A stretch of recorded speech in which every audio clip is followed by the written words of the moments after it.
صدقہ گناہ کو اس طرح مٹاتا ہے جیسے پانی آگ کو بجھا دیتا ہے۔ یہ حدیث ہمیں بتاتی ہے کہ جنت کا راستہ ایک ہی عمل سے نہیں بلکہ کئی دروازوں سے کھلتا ہے۔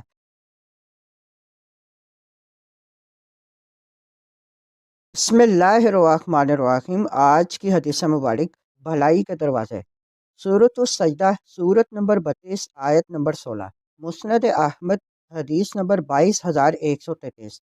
حضرت معاذ بن جبل رضی اللہ تعالیٰ عنہ سے روایت ہے کہ سیدنا رسول اللہ صلی اللہ علیہ وآلہ وسلم نے فرمایا، میں تمہیں بھلائی کے چند دروازے بتاتا ہوں۔ روزہ یعنی جہنم اور شیطان سے بچاؤ کی ڈھال ہے۔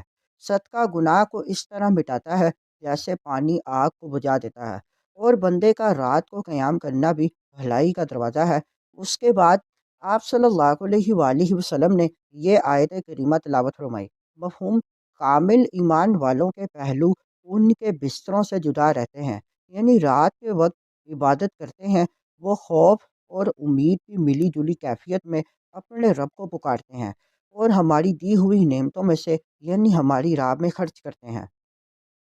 یہ حدیث ہمیں بتاتی ہے کہ جنت کا راستہ ایک ہی عمل سے نہیں بلکہ کئی دروازوں سے کھلتا ہے، اور ہر شخص اپنی استطاعت کے مطابق ان دروازوں میں سے کسی نہ کسی سے داخل ہو سکتا ہے۔ نمبر 1، روزہ، حفاظت کا دروازہ۔ روزہ انسان کو نفس اور شیطان کے حملوں سے بچاتا ہے۔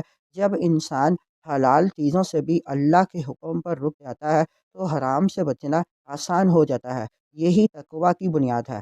نمبر 2، صدقہ، گناہوں کو مٹانے والا۔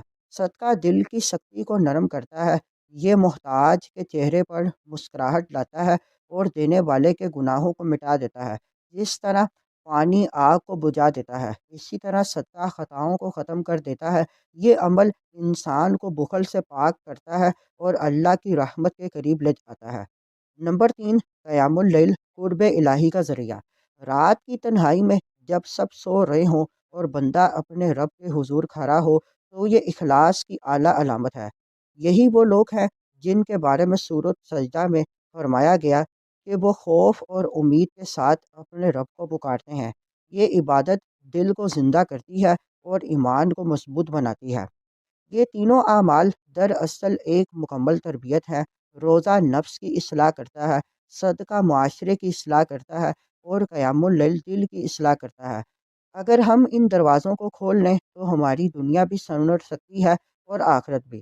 آئیے عہد کریں کہ ہم اپنی زندگی میں کم از کم ایک دروازہ ضرور مضبوطی سے تھام لیں اور آہستہ آہستہ سب کو اپنی عادت بنا لیں۔